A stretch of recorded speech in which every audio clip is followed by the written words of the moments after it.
This is going to be rough. This topic has been looming over our heads for a while now.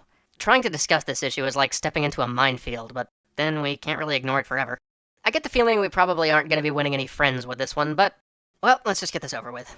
It's time to talk about piracy. The extent to which piracy hurts game sales may be debatable, but there's no question that piracy has a considerable impact on this industry. It's a hot-button issue for everyone, no matter which side of the debate you fall on, and it's impossible to have this conversation without getting ethics and morality involved.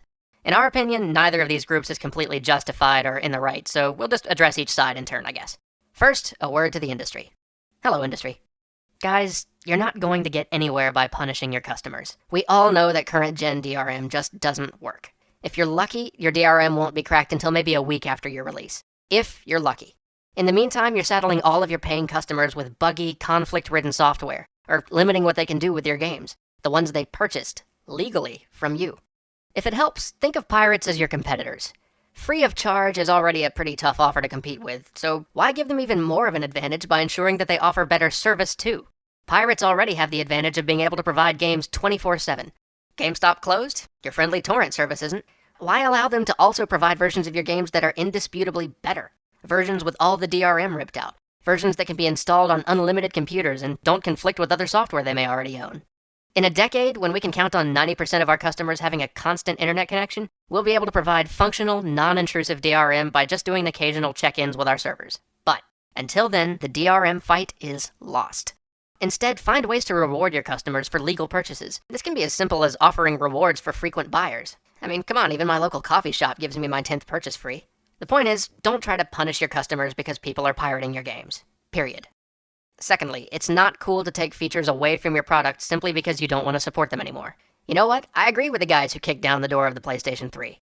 If you bought a PS3 as a Linux box because Sony told you that other operating systems could be installed on it, and then you find that capability removed by the manufacturer, you have every right to restore the functionality you paid for, regardless of what the EULA says. Oh, and Sony, a word to the wise.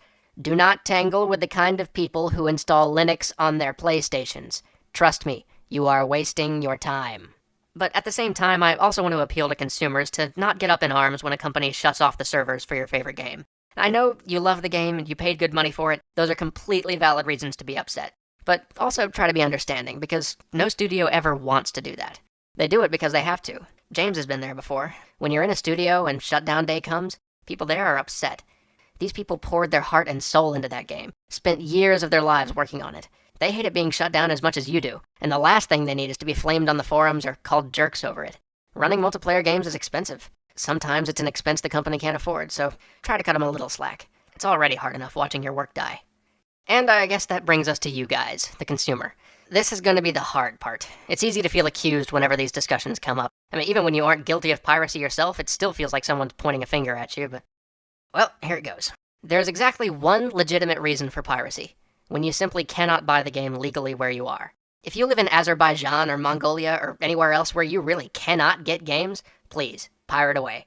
If a game that James has worked on has never been distributed in your country, he'd like you to know that he's just happy to see more people able to participate in the medium. Knock yourselves out. Or, hey, maybe you're an aficionado of the medium and you want to experience a game made long ago by a company long dead. You can't buy the game anywhere anymore. To you, I say, go nuts. Remembering where games have been will only help us to move them forward. Past that, if you like a game, just pay for it. We can't build these things without money. Honestly, everybody working in the development side of this industry takes a way lower salary than they could be making with the same skills in another field. And big games still cost millions of dollars to make. I wish we could do this simply as a labor of love, but you'd never see games of the quality and scope that we have now without money behind them. Also, we like being able to eat. Now, I'll be the first to admit, and I speak from experience, that it's really hard to make yourself care when piracy is such an easy act to justify to ourselves. After all, I'm only taking a digital copy of the thing. It's not like the game makers are losing an item from their stock, and it's not like me acquiring this copy is going to prevent someone else from playing the game. The list of justifications we use is endless. The game is buggy. The game isn't worth paying for. The game's overpriced. I hate the developer. I hate the CEO. The DRM for this thing is ridiculous. And sure, these may be perfectly valid points against the game, but in the end, if we're still pirating the game to play it, it renders all of those arguments meaningless because the game is apparently still worth playing despite the flaws. This is a mindset we really need to outgrow as members of this community. But what if some company releases a game without offering any kind of demo? Well, here's a high road kind of solution. Instead of pirating the thing, write to the game company and tell them that you didn't buy their game because they didn't put out a demo. Imagine if even a fraction of the people who would normally pirate a game instead flooded the company's inbox with those letters. You bet your ass that company is going to give some more thought to releasing demos in the future. And then there's that other argument for piracy that we often hear in the US, the I'm too poor argument. I don't have the money and I wouldn't have bought this game anyway. This argument doesn't really hold water for me when it comes to video games, because any machine that can run a modern video game is a luxury item to begin with. If you can afford a decent PC or a video game console, you can probably afford a game to play on it. This argument really is just another way to rationalize something akin to theft. But just to be sure we weren't being horrible jerks by saying that, James did an experiment. For the sake of argument, he assumed that you can own a decent gaming machine, but somehow can't afford games for it. The results are in, and you're in luck. There are plenty of legit, free gaming experiences to be had out there. James just spent the last 2 weeks playing games on a $0 budget, only playing games he could get legally for free. He played Echo Bazaar, Vindictus, Dungeon Fighter, a bunch of games off Congregate, free apps on his iPhone, downloaded demos on his Xbox. He had a great time, and it got him to try a bunch of games he would otherwise never have seen. All I'm saying is, it can be done. And, I mean, really, if you can even budget $60 a month for games, you're ahead of the curve anyway. It's rare that the industry releases more than one truly top-tier game in a single month. And between all of the free titles, extra cash from trade-ins, and reduced prices on titles you didn't buy on launch day, you should be able to easily fill up your free time with amazing interactive experiences. I guess all we're really trying to say here is, don't be a dick. If you like a product, pay for it. People worked hard on these things. If for no other reason, think of it as an investment in future games to come. And we're running long again.